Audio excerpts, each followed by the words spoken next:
The Fed15 podcast is presented by Serving Those Who Serve, a financial planning practice serving federal government employees and retirees all over the country. This podcast is for informational purposes only and is not intended to be taken as financial advice. All listeners should consult their personal advisors before taking any action.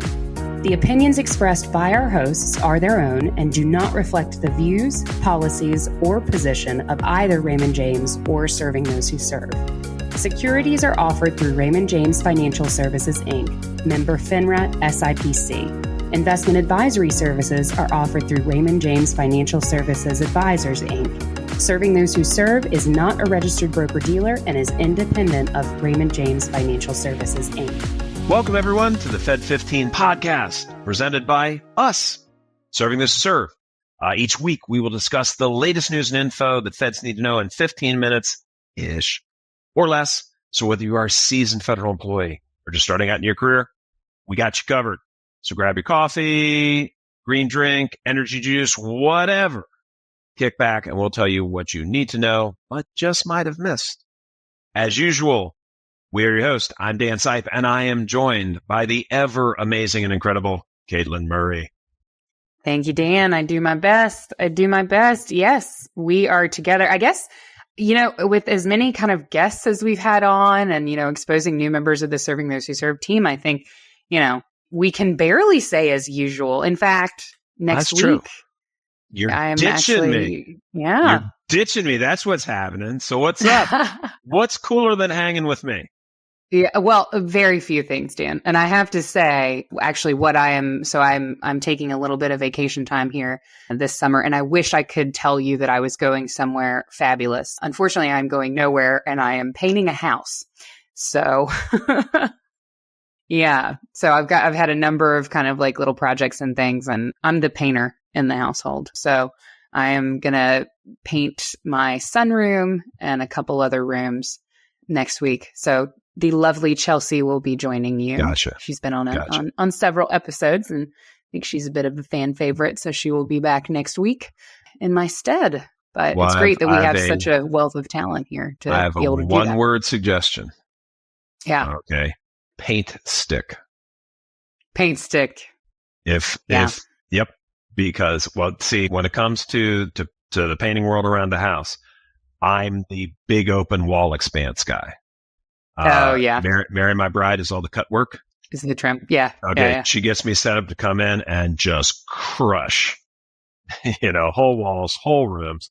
And, I've tried the power things and all that stuff. I have never found anything that was any better than that doggone paint stick. And I hope they're still making them. Paint stick. Yep. It's like this giant syringe with a roller on the end of it. Oh, yeah. Yeah, so I have the roller, but I do think I need the little extender bit because I've already painted the bedroom, and that was a little bit of it wasn't that bad. I'm quick, so I do the cut work and the trim, and then I come through and roll it all out, and it's pretty quick. Also, the bedroom was the bigger room, so that one's knocked out. So hopefully it'll be an easy time of it. I'll come back with like one super jacked shoulder from painting. Hey, so don't sleep on that paint stick. Just letting you know. Yeah, no, I will absolutely. I will check it out at the Lowe's. They know my name there by now. There we go. I've had for those of you who don't know, I think, Dan, you probably already know this, but I recently bought a house. It's 100 years old, and it is in perfect, lovely working order. It's very quirky. It's very me, but it does need some color upgrades because I'm quite a colorful interior design person. So. You are in every aspect. You are indeed. Indeed. Well, so what do we have up this week? I think we have some cool topics. As fun as it would be to make this an interior design podcast, we have some really interesting articles from the blog to kind of talk about this week. I really, really encourage, actually, honestly, both of these articles are pretty detailed. So in typical Fed15 fashion, we are going to cover the high points. We are going to summarize. But if either of these topics are something that you're interested in, I would recommend taking a closer look on our website at STWServe.com.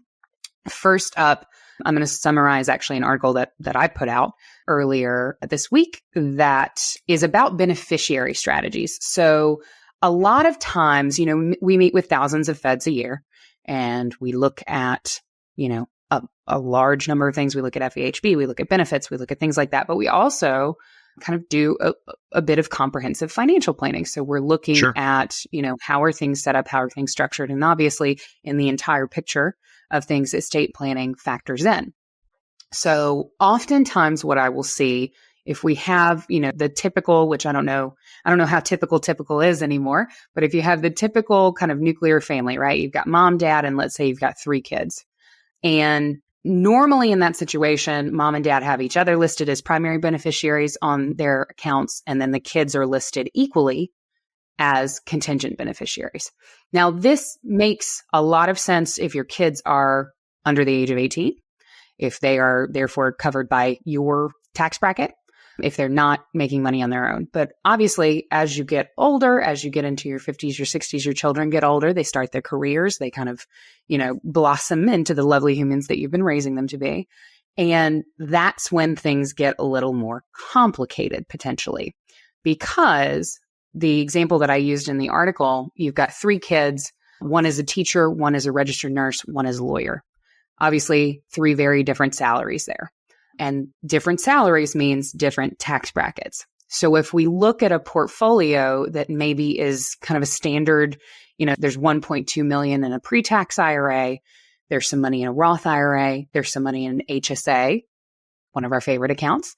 And then there's joint brokerage account, right? Non-retirement money, just regular schmegular investment account money. And then maybe, these parents also own a home, as a lot of folks do. If you're looking at a portfolio like that or an estate like that, splitting things evenly between those 3 children is actually not as fair as you might think, because while your teacher is in probably a 10% tax bracket, your lawyer's in a 28% tax bracket. Sure. So splitting a pre-tax account evenly between, and the registered nurse is probably somewhere in the middle. So if you take that pre-tax IRA and you split it between all 3 of those kids, your teacher's going to walk away with more net after-tax inheritance, and your lawyer's going to walk away with less, right?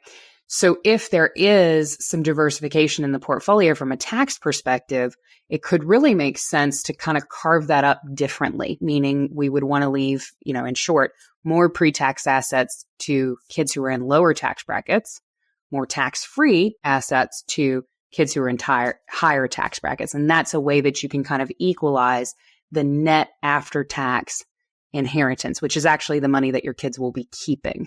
Just splitting things kind of evenly across the board, I think, is an overly simplistic but very common way of handling beneficiary designations. So as Dan and I mention all the time, check your beneficiaries, double check your beneficiaries, good practice, good beneficiary hygiene to check them once a year.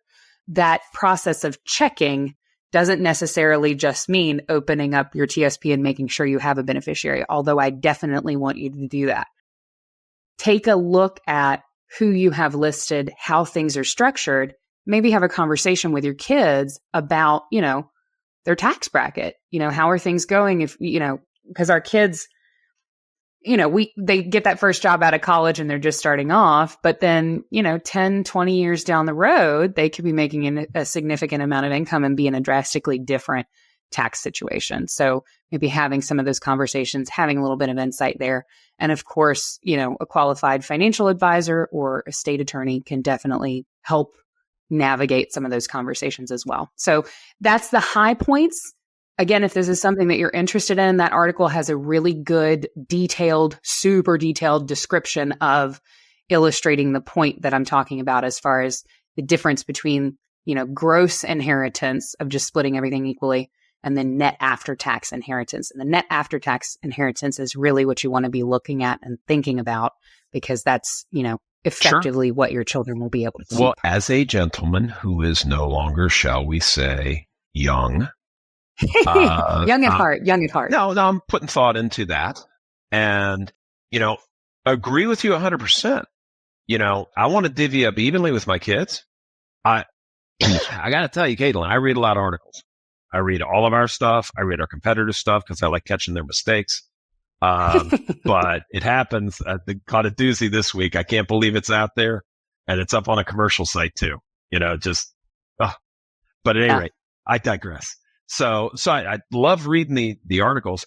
I got to tell you, unvarnished. So not playing any games here. You wrote one of the smartest articles I've read in a very long time, because I remember reading it going, that's just smart. There's learned, there's wise, and then there's smart. And it's like, holy mackerel. Most people are going to say, I divvied it up a third with my kids because I love them all the same. Yeah. And then if you showed them that math, and please check out our article, folks, please. Go ahead and do that. I mean, don't listen to me for the back part of this and go read Katelyn's article. That's how good it is. So read those examples and you're going to go, oh, wow, there's a little bit more to this. So great job. Thank you, Dan. Super smart. So I'm going to talk about something not quite as exciting, which is FEHB, and specifically Medicare, and specifically not where you think I'm going. Should I do Medicare Part B with FEHB? No, this is an expand your world, folks, because the world, it is a-changing. FEHB, the Federal Employee Health Benefit Program, has been systematically adding Medicare Advantage plans to its offerings. So previously, if you wanted to experiment with the Medicare Advantage plan, your option was to suspend your FEHB because you never drop, never. You suspend your FEHB, go out and try it. If you don't like it, you come back. Well, FEHB, in an effort to be and continue to be the cutting edge program they've been for you, have added Medicare Advantage plans. So what are they? In a nutshell, they are alternatives offered by private insurance companies with Medicare approval. And they will typically include Medicare's Part A, which is hospital, Part B, which is doctors, Part D, which is prescriptions. But very often they'll throw in additional benefits like vision, hearing, dental, and they operate under yearly contracts with Medicare, with varying out-of-pocket costs in service rules and things like that. So I'm not going to spend a lot of time on what Medicare Advantage is. I want to focus more on the fact that it's there for you and you need to know and understand it. Okay. We're working very hard to make sure we get that information out to you. So one of the things that is taking place as a result of FEHB making this decision is that certain individuals, and I know you're out there, I've been working for 40 years with feds and I've seen these cross sections.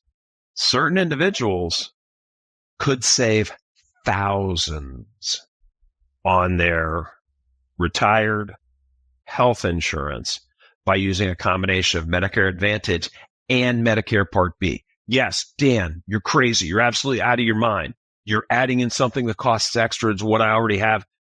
No way that's going to work. Way.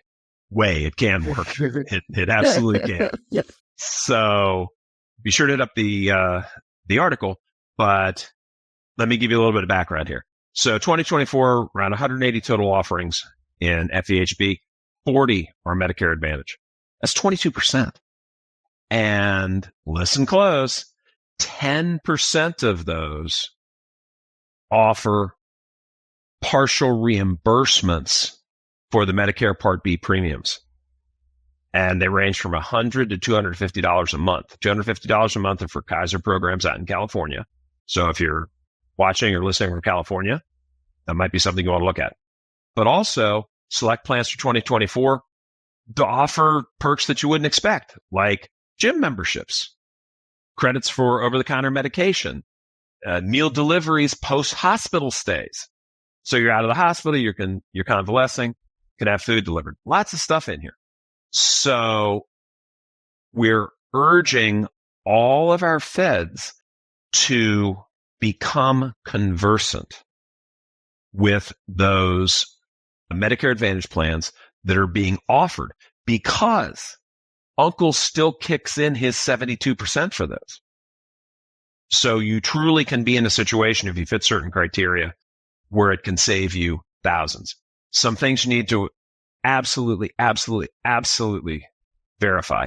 Make sure your physicians are in the network, because a Medicare Advantage plan is always going to be managed care. It's going to have a network for you. So make sure yours are in there. Okay. Now here's another thing that most people might just gloss past it. So since Medicare is always individual, Medicare Advantage plans are generally always individual.